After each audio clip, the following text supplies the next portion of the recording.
I want to thank everybody. This is an amazing turnout. This is a record. Outside, we have 4,000 people. You do know that.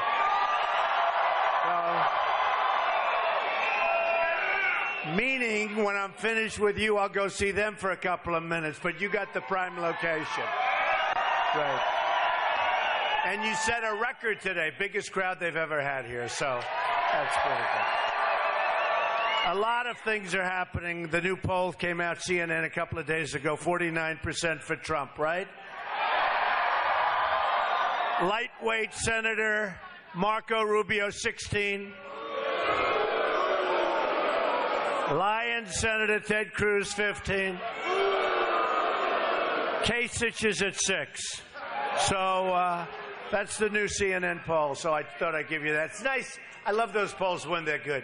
Now, if they're no good, I don't report them. People always say, why do you always talk about the polls? I said, when you're number one, you talk about them. If you're number 2, 3, 4, 5, 6, 7.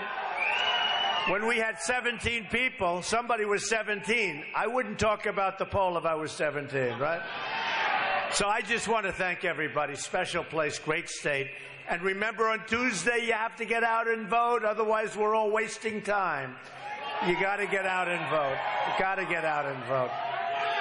I just had another group. We had a fantastic group at a different part, and they're very much into the world of automobiles and cars. And I actually devoted most of the speech to that and what's going on with the car industry and how Mexico is taking our business away from us. And we're not letting it happen anymore, folks. Japan, Mexico, every place. I mean, they're all taking it away. You know, we're like the people that don't know what they're doing. That's not going to happen anymore. That's right. That's not going to happen anymore. So we had a whole day of that, and we had an amazing group, a massive room, and it was packed. It was packed, and they're all packed because people are tired of being pushed around. You know, in a certain way, I used to say it's the silent majority, but it's really not a silent majority anymore, you know. It's a very, very noisy majority. Very, very noisy. And, you know, the establishment people, the people that lost the last 2 elections, and frankly, it would have lost more than that. I mean, they are losing. They are losing a lot. But they have no clue. They have no clue. They don't know how to win. They don't know. I love you, too, even though it's a guy. I love you, too. I love you, too. I love the people. I love my people. You know, we have every poll said that Trump has people. They won't leave him. It doesn't make any difference. They love him. And I'll tell you, I love you. And I mean that, too. Loyalty. You know, some of these people have like a 10% loyalty, meaning if they sneeze in the wrong direction, they're gone. With me, I think I can do almost anything, and you're with me, right?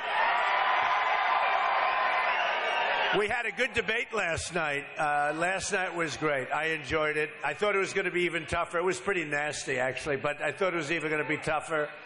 You take a deep breath, you walk in, and then you go boom, boom, boom. But it was really interesting, and every one of the polls, every single one of them, Drudge and everyone. Drudge is an incredible guy, by the way, but Drudge and all of them, every single poll had me winning big league, so that's good. I like that. Don't we love to win? I love to win. You know, our country does not win anymore. You understand that. And we don't win with our military. It's depleted. We can't beat ISIS, okay? Can you believe this? You know, there was a time when we could beat Germany, we could beat Japan, we could beat anybody. Today we can't beat ISIS. Well, that'll change very quickly, I will tell you. It's going to change very quickly. That's going to change so quickly. We're going to win so much. So what I thought I'd do is talk a little bit about trade, because you don't like what's happening. You don't like to see what's happening with your manufacturing businesses in particular. And we're not going to let it happen anymore. We're not going to let it happen. We have trade imbalances that are so ridiculous with Japan and China and India, every place. I mean, it's not a question of a couple of places.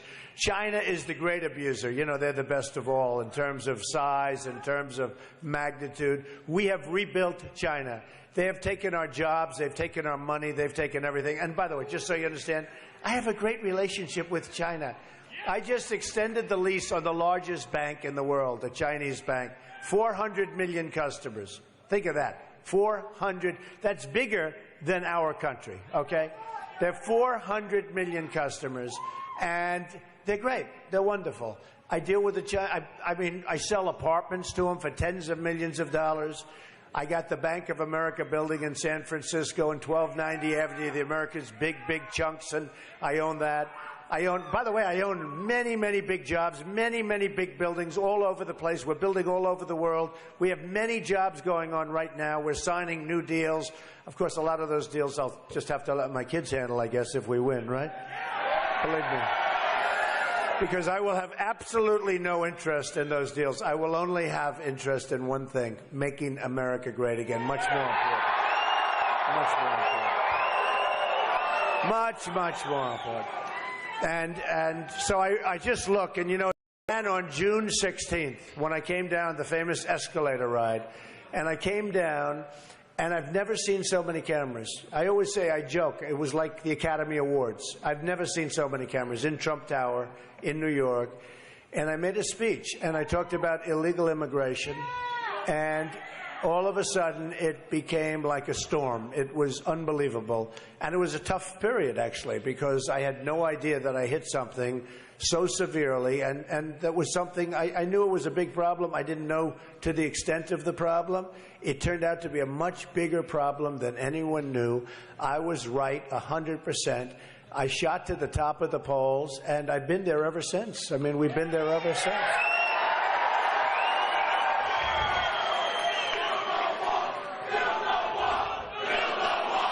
Build the wall.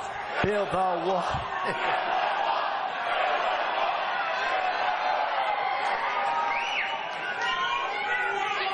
We will build the wall, believe me.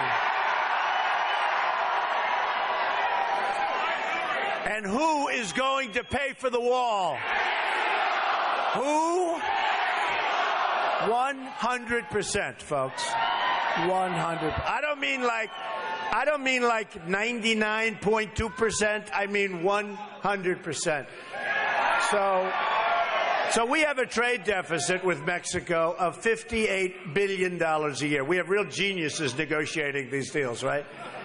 We lose $58 billion a year. The wall is going to cost $10 billion. So immediately you say, well, if essentially they're swapping out $58 billion, and if the wall is going to cost 10, there aren't too many people that have to be totally genius to know we are going to have Mexico pay for the wall. You know, these politicians come up here like lightweight Marco Rubio, like Lion Ted Cruz.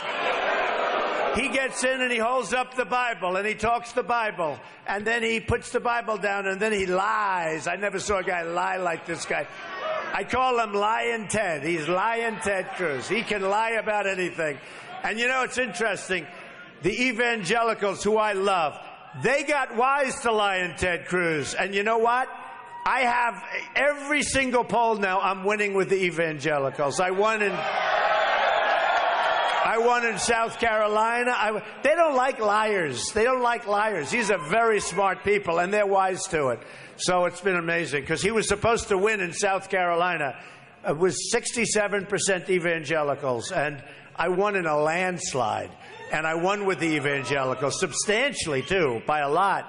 And in Nevada, I won with the evangelicals. I win with the evangelicals. It's been an amazing thing. So we had some amazing, wonderful places. I've gotten to know so many parts. New Hampshire, I love New Hampshire because we have great Border Patrol people. And if we let them do the job even before the wall gets built, and which is getting built anyway, but if we let them do their job, these are great people. I went to Laredo, Texas, at the invitation of Border Patrol. and they're devastated. These are great people that want to do their job, and they're told to stand back. And people will walk right through, just walk right through. We have no control. And without a border, without strong borders, you don't have a country, folks. You don't have a country. So we're going to straighten that out. But I was interested when he said that we will not pay for that wall, the anger on his face, the anger. And I watched him, and I said, that anger is not about paying for the wall. It's that somebody would actually speak back and would actually look at them and say, well, this is the way it's going to be. Because they're used to think of it. We lose 58. We have a trade deficit of 58 billion with Mexico. So when these lightweights come up to me and they say, you can't get Mexico to pay for the wall, I said 100%. I said 100%. Not 99. I said 100%. They say, how can you get them? Now you have to understand, 3 months ago they said, you can't build a wall. Now they're all saying you can. In fact, when Fox was interviewed, he said, we won't pay for the wall. He used to say, we won't let you build a wall. So we've come a long way. Now he knows the wall's going to be built. But as I explained to these people that I'm running against, nasty people, they're nasty. As I explained to little Marco and the other one, I said, look, Marco, when you're losing 58 billion, when you have a trade deficit of 58 billion, it's really, really, really easy to get a $10 billion wall built, and they will pay. Okay? It's really easy. But I don't think he understood what I meant, right? We understand. So it's going to happen. It's going to happen. But we need somebody. We need somebody that's done great in business, and we need somebody with a business instinct. And believe me, we need it bigger than that's one example. We have now $19 trillion in debt. Nobody even knows what that means. $19 trillion. We have the greatest business people in the world in our country, and we don't use them to negotiate trade deals. And they're dying to do it. They're dying to do it. They called me, Carl Icahn, a great guy. Carl Icahn, we have others, the best in the world. They want to do it. They don't want money. They don't want to be paid. Right now we have political hacks negotiating the biggest deals. When China negotiates, they have waves of people, all the smartest people. They put their smartest people, negotiate with the United States, drain them of their money, drain them of their jobs, bring the jobs back to China. And I'm not knocking China. I think China's great. But again, they're too smart. I want our leaders to be the same way. I want our leaders to do that. So we're not knocking them. You know, the anger of all of us is not with China, and it's not with Mexico. The anger is with our leaders, because we have people that don't know what the hell they're doing.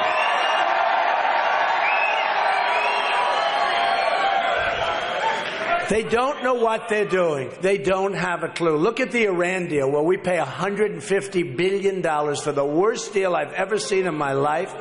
We pay $150 billion. We get nothing. Those prisoners should have been back years ago. We should have gone in. Okay, here's Trump, right? Let's say I took over that deal. First of all, and it's for you. Do you ever see a deal took so long? So let's say 3 or 4 years ago, I go and I say, fellas, before we start negotiating, you have to let the prisoners go. Got to let them go. You don't want them. We do want them. It'll make it easier for us to make a deal. You got to let them go. Now, the Persians are great negotiators. They really are. All through history, the Persian negotiators have been great. I say, you got to let them go. They'll say no. And you know what you do? You stand up. Bye-bye. Bye, everybody. Enjoy your stay. See you soon. And you leave. And you leave. Then you go out and you double up the sanctions. You now double up the sanctions. You choke them with the sanctions, right? And within 24 hours, you're going to get a call. You've got the prisoners. Come on back. Please negotiate. When the prisoners land, they're on our soil, I would hit them with the second point. You know the $150 billion, fellas? We don't have it. We owe $19 trillion. We can't give you the $150 billion.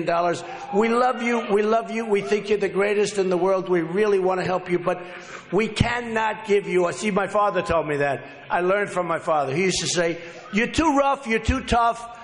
You don't have to be that tough. He'd probably like me to be a little bit softer in the debates. Actually, I'm thinking about maybe we'll be a little bit softer on little Marco. Little Marco. No? But that means you disagree with my father. That's no good. We can't do that. But my father used to have a thing. He'd say, Donald, darling, he loved me. He really loved me. He'd say, Donald, take the lumps out. Take the lumps out. Be softer. Just don't tell him no. Just soft. So here's what my father would say. Fellas, we're bust. We have no money. We owe $19 trillion. We want to give you the money, but we don't have it. So we're not going to be able to give you the $150 billion, okay? Now, I understand my father, because that way, you know, they'll get angry, but not as angry. See, here's what I would have used to said if I didn't have a good teacher, my father. I would have said, we're not giving you the $150 billion. And they'd be so furious it would take them a while to recover. This way we say, fellas, we don't have it. We owe 19 trillion. We owe 1.7 trillion to China. We owe 1.5 trillion to Japan. How do you like that? They come in, they sell their cars. We owe them money. I mean, think of it. They sell us cars. They take over our businesses, and we owe them money. The whole thing is so crazy. It's going to change, folks. It's going to change. It's going to change. So what would happen in the Iran deal is then now we have our prisoners back. Now after a few days, they'll get used to the fact that they're not getting their $150 billion, because you would have done two walks. You would have walked on the prisoners, and you would have walked when they got angry about the $150 billion. But again, you go back, and now you negotiate a deal, okay? Now you know, because on nuclear, it's a good thing to negotiate a deal. But we'll make a much better deal than they make, because that deal is horrible. We lost every single point. Like Sergeant Bergdahl. We have a spy. We have a traitor. He's a traitor. He's a terrible traitor. He left. He was all into their life. I don't think he likes their life so much anymore. They treated him pretty rough. I'd like to take that guy. I'd like to fly him over, drop him right back where he came from, I'll tell you. But think of it. Think of it. Bergdahl. So we knew he was a traitor. We lost 5 and maybe 6 people got killed. Young, beautiful soldiers got killed looking for him, right? We had a general and a colonel interviewing the people he worked with. They knew he was a traitor. So, you know, it's one thing like we didn't know, which is bad if we didn't know, but you can understand that. But we knew he was a traitor when we were negotiating. So we get Bergdahl, a dirty, rotten traitor, right? And they get 5 of the people they most coveted. They get 5 of these killers who will soon be back on the battlefield, already are, some of them, trying to kill everybody, including us, right? This is the way we negotiate. Not going to happen anymore. Not going to happen. Those days are gone. Those days are gone. Those days are gone. So I just want to tell you that so many changes are going to be made. We're going to be like the smart country, not the stupid country. Because right now people look at us, we're like the big bully that gets beat to hell all the time. And we're not going to let that go. So what we're going to do, and I'll tell you just briefly, because I know you're hot as hell in this room. By the way, this room does not have lots of air conditioning. Do we agree? Well, it wasn't even built for this crowd. You know, this room was built for what? Basketball.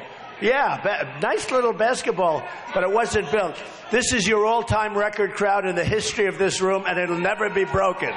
It'll never be broken.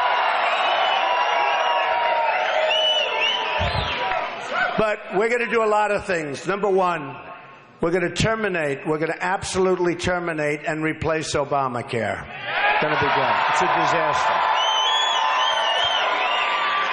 You're having increases of 25, 35, 45%, and you don't get coverage like you were supposed to get, and you don't have your doctor, by the way, and you don't have your plan. You were lied to. It's going to be terminated, and it's going to be replaced with something that's going to be terrific and a lot less expensive and much better coverage, okay?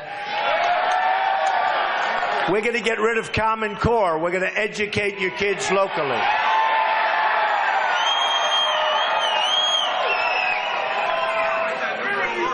We are going to educate your children locally. He just screamed, where have you been? Right? Where's the guy? There's my guy with that beautiful beard. Look at that beard. So where have you been is right. Where have you been? You know, it's almost like it's such common sense. Somebody said, Donald Trump is a conservative, but he's not conservative on certain things. I am a conservative, but it's called common sense conservative. As an example, if China is charging our companies tax and making it impossible for you people to sell your goods, and you have great manufacturers here in China, and yet they sell their goods from China to here with no tax, no prohibitions, just dump your stuff on us, what good does that do? And that's why we're losing $505 billion, okay? So we have to call it, we want smart trade. I'm a free trader. If everyone would free trade, that's a different story. I'm okay with it. But it's not free trade. It's not free trade when they don't have to pay tax, right? And we have to pay tax to get our goods in. It's not free trade when, in order to buy planes from Boeing, Boeing has to build massive plants over in China to build planes. And you know what they're going to do? Those plants will be built. And then China will devalue its currency. They're the greatest. They're like grandmaster chess players. And all of a sudden, Seattle, South Carolina, and I love South Carolina because they gave me such an incredible victory 2-3 weeks ago. They gave me, and we're going to protect them. And I've been telling them, you have those nice new Boeing plants, but they're building bigger plants over in China. And when those plants are built, and then they say, listen, we're going to devalue, and then all of a sudden, South Carolina and Seattle aren't building planes anymore. You're going to see. But that's not going to happen if I'm president. I can tell you right now. So we need smart trade. I don't even call it fair trade anymore. I call it smart trade. We need smart trade. We can't have dumb trade. We have dumb trade right now. It's called free market. I'm for a free market, but the markets aren't free. If you look at what's going on with devaluations in Japan, it's unbelievable what they're doing. Devaluation. You look at Komatsu tractors compared to Caterpillar tractors. Caterpillar is having a very hard time because they devalue the yen to such an extent that it's very hard for Caterpillar to compete with some of these companies, in particular a company called Komatsu. Then you see Carrier move to Mexico. You saw that 3 weeks ago, right? It was all over because somebody had their cell phone on. These cell phones are wonderful sometimes, right? But these cell phones are wonderful, but they showed the devastation of 1,400 people that just lost their jobs. And I'll tell you what, you may not call it free trade, but if I'm president, I'm going to call up the head of Carrier. And I know it's not presidential to do, but I don't need all of these great guys that I will have negotiate because it's too easy. It's just too easy. It's very unpresidential. President Trump calling for the head of Carrier air conditioner. And I would say Romney doesn't know. Romney, this poor guy, he is so confused. Here's a guy, by the way, thank you for mentioning that. Here's a guy, Mitt Romney, doesn't have a clue. This poor guy, I watched him yesterday, and the internet is exploding. What's he doing? He's making a fool out of himself. I watched him yesterday, and it was sad. By the way, I have a huge business. They only want to talk about little things, you know. And many of the things that he mentioned, they're still going. He talked about water. He talked about different things. I have it. It's all over the place. But I'll tell you what, I watched Mitt Romney yesterday, and this is the problem with the Republican Party. He choked. He should have won the election, should have won it easily. He was running against a failed president. That was an election, and I backed him. I gave him money. I did everything for him. Very loyal guy. I backed him, and he lost. He lost, and he lost big. He didn't lose close. He lost big. He didn't inspire people. They stayed home. If people would have gotten out to vote. Now, since I've been involved, I don't know if you've been seeing, the biggest story in all of politics is what's happening to the Republican Party, and I'm getting zero credit for it. And I should get all, because they're not coming in for little Marco, that I can tell you. Millions of people are coming to vote. Millions and millions of people are coming to vote for the Republicans and joining the Republican Party because of me. Because of me. And if I ever left, they would go away as fast as I would, they would go away. Because they want common sense, they want intelligence, they don't want this stupidity that they've seen for the last long period of time. And the biggest story in all of politics, one of the biggest stories, period, is on the cover of Time magazine this week. You know, I've been on the cover of Time magazine so many times in the last 3-4 months. It's like almost like, am I on the cover of Time this week? The biggest story and the best story I've almost ever had, 3 or 4 weeks ago, the cover of Time magazine wrote a story about us, all of us together. It's a movement. It's a movement. And they described it so beautifully. The writer was amazing. They described it so beautifully, so incredibly. And I'm on the cover this week. Actually, it's the same writer, and it's a good story. But the one that really hit the pay dirt was the one from 3 or 4 weeks ago, because they were describing a movement that is so incredible. That's never happened before. That's never happened before. And one of the biggest things in all of politics for many, many decades is what's going on with this sleepy old party, the GOP, where we were losing, where structurally it was almost impossible to beat Hillary Clinton, which I'll do easily.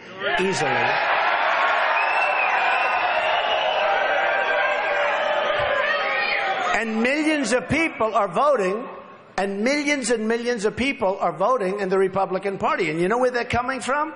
They're Democrats that are switching over, and they're independents. And this hasn't happened for years. And I will tell you, I will take 100% credit for it, because that's the story. They're coming over to vote for us. To vote for us. I'll take the credit with you, because they're coming over to be with us and to vote for us. The enthusiasm. One guy said today, he was actually a very good pundit, smart, and he was a Democrat. And they said, let me tell you, we don't know what's with this Trump guy, but we're concerned. We never saw anything like this. Millions of people are coming over. You look at what happened in South Carolina, where we had so many more people voting, so many more people are voting for the Republicans. What?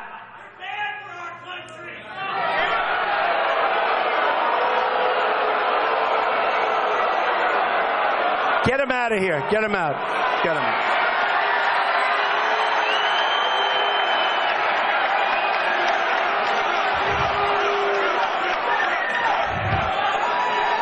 These people.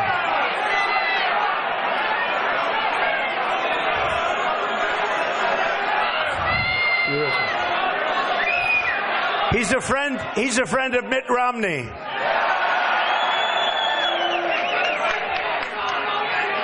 But millions of people, millions and millions of people are coming out and they're voting Republican now instead of Democrat. And nobody's ever seen a movement like this, so it's a great thing. It is a movement, folks. It's an incredible movement, and it's a great thing.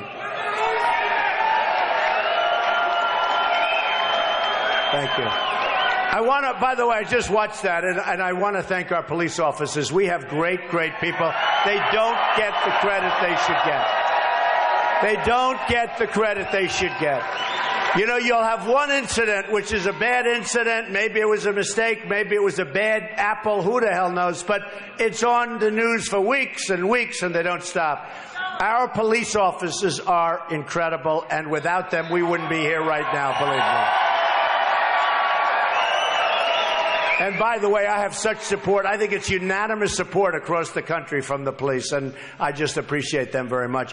Also, our vets. We've got to take care of our vets. We've got to take care of our vets.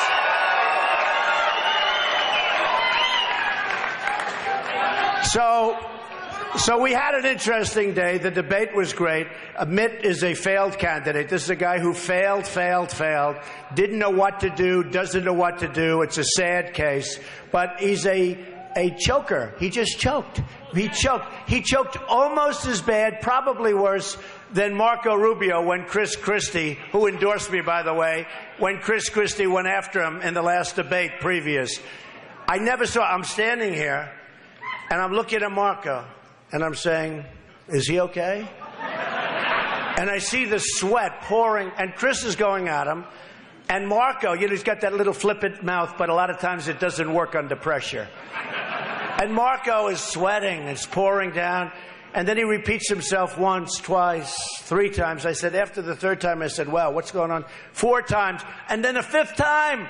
And I thought he was going down for the count, and I was ready to go because I wanted to show off. You know what a good athlete I am? I wanted to show the size of my hands, how I could grab him, I could grab that guy like nothing. Boom, hold him up. And I didn't want him to get hurt, hitting his head when he went down.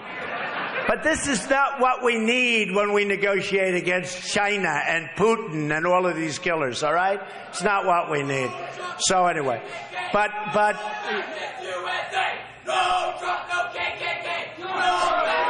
get him out of here. Get him out. Get him out of here. Get him out. Are these rallies the most fun of everybody, right? We have the most fun. Do we have the most fun? Yeah, get him out of here. Get him out. Get him out. So disruptive. Remember when Bernie Sanders, they took the mic away from him? That's not going to happen with us, folks. That's not going to happen.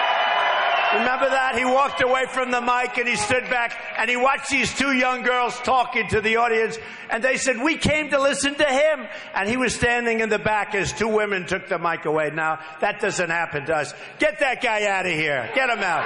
Get that guy out of here. Get him out of here.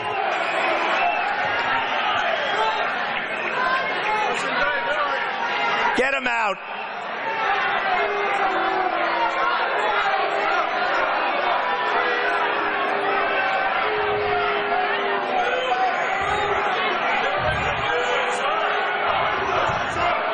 I think you should arrest him. Do you like him? I think he should be arrested. Arrest him. I think he should be arrested for what he just did and for the fresh mouth he's got. I would arrest him, officer. So I don't want to give any recommendation, officer. I would arrest him for a filthy, dirty mouth.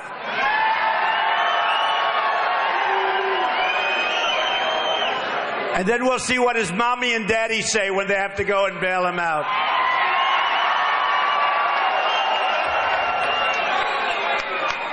So what we do, look, so what we do is we take care of Obamacare, it's out. We take care of Common Core, it's out. We build up we totally build up our depleted military, and nobody is going to mess with us. Nobody is going to mess with us. Nobody is going to mess. We're going to knock out ISIS so fast, folks, your head's going to spin. Your head is going to spin. ISIS will be gone so fast. Can you imagine General Douglas MacArthur, the great Douglas MacArthur, or how about George? How about George Patton? These guys right now, they're spinning in their grave. They don't believe what's going on. How about the unpredictability? We have a president that gets up and he said, we will attack them here. We are then going to leave. We're going to leave here. We're going to leave there. This guy gets up and tells everything we're ever going to do. How about a couple of months ago, he said, we're sending 50 people over to Iraq or to Syria, right? We're sending 50 people. Now, by saying that, he's just put a target. You know, they're being looked at and watched. We're not dealing with a stupid enemy. They are looking for those 50 people like you wouldn't believe. Why can't he just keep his mouth shut and send you 50 people or send you 100 people, but don't put a target on their back? We need unpredictability with our military. We can't have our generals talking. Every time I turn on, I have a general talking, saying what we should do, how we should do it, what we're going to do, or we have a president saying we're sending troops here, and then they're going to go there. Why is it anybody's knowledge? Why is it anybody's business? Why do we have to tell the enemy? We want to go, and in a stealth way, we want to knock the hell out of ISIS, okay? And we'll do it.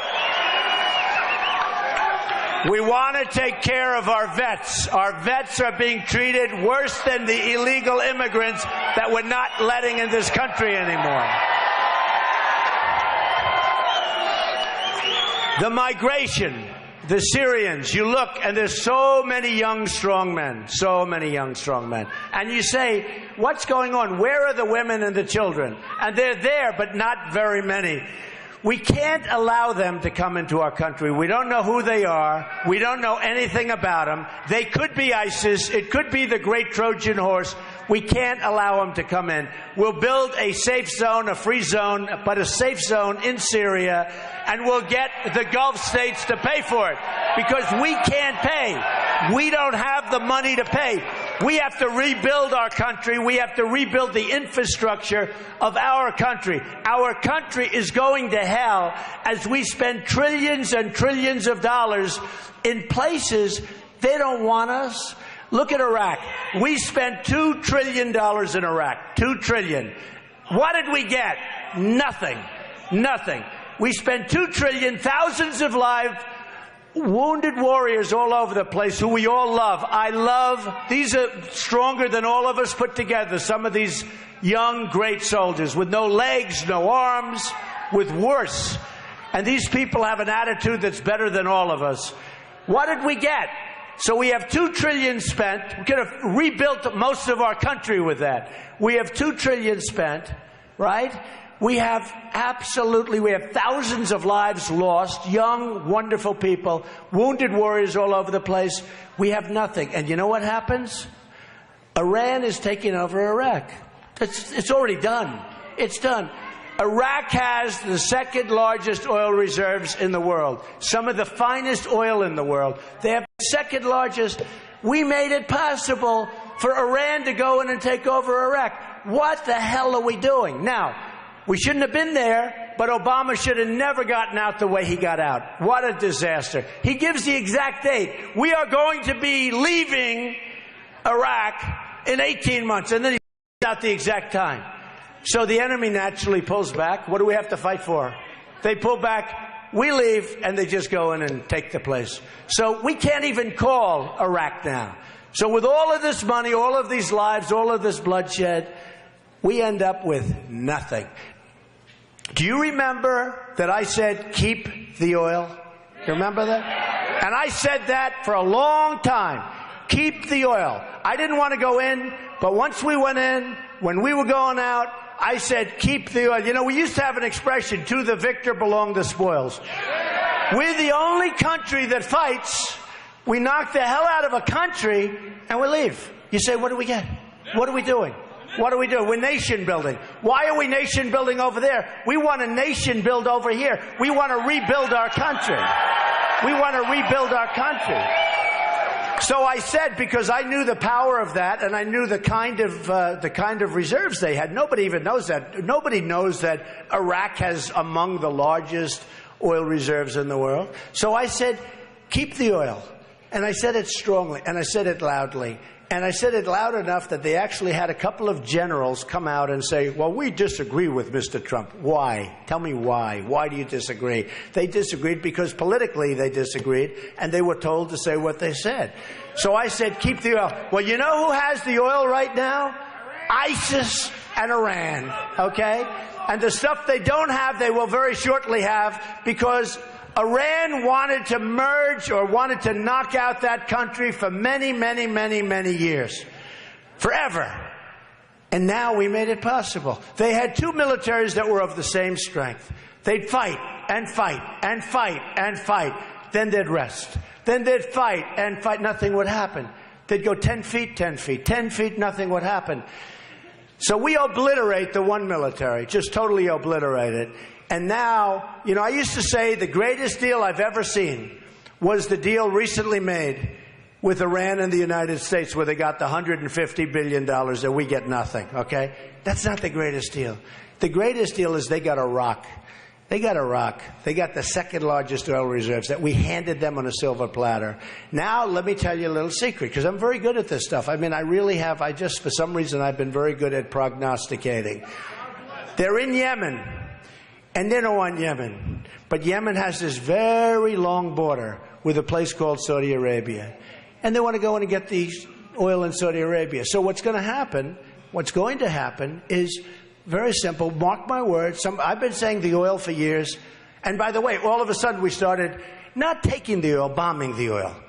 Now, it was okay to bomb the oil because we wanted to get in there. And then you get ExxonMobil and some of these great companies, within about 12 seconds, they'll have it rebuilt that it'll be just fine with brand new stuff, right? And we take the oil. But we didn't use that. We didn't do that. What happened is we had a catastrophe called Paris. And when Paris happened, people said, wow, this is getting really, really serious. Radical Islamic terrorism. Then we had in California happen, the 14 people, the 2 people, they became, she probably radicalized him. Something happened. And they killed their co-workers, people that threw them parties for their baby. We killed them. And we've got to get smart, folks. We've got to be vigilant. We've got to be smart. We've got to be great again. We're not great. We're laughed at throughout the world. We can be great again. We can be so great again. I see it. I see it with the people. I meet with people. They're so incredible. I want to see Apple making their iPhones in this country. I don't want them made in China. I want them made in this country. And we're going to have that. And we're going to have that. So I just finished by saying this. We haven't won in a long time. We don't win with our military. We can't. We don't have the right leadership. Probably at a military level, but certainly at a presidential level. We don't have the right leadership. We can't beat ISIS, right? We can't beat ISIS. That's going to happen so fast. You're going to see something so fast. And a lot of it is attitude. You know that. A lot of it is attitude. But we're going to win with our military. We're going to win on trade. We're going to win on the borders. We're going to win so much, folks. We're going to win and win and win. I sometimes joke. I say, we're going to win so much that you people are going to get so tired of winning. You're going to say, Mr. President, we can't stand winning anymore. Please give us at least a couple of losses. And you know what I'm going to say? No way. No way. We're going to make America great again. No way. So I just want to thank you, and I have to leave it at this. Look, you have to do, and by the way, this was a long drive to get up here. My people said, oh, I think you could skip that one if you want. I said, there's no way I'm skipping it, all right? Can you imagine? This was a little bit of a long drive, and I loved it, and it's beautiful, and I wouldn't have missed it for the world, and you people are great. But listen, you have to do this. You have to go out on Tuesday. You have to go out and vote. You have to go out. I don't want your money. I'm self-funding. I'm putting up my own money. I'm not going to be subject like these guys. They're controlled by every guy that gives them money. I'm not controlled by anybody. I'm controlled by you. I don't want your money. What you have to do is on Tuesday, go out and vote, and we will make America great again. I love you. I love you, Michigan. I love you. You didn't, frankly, have the balls to put country before party.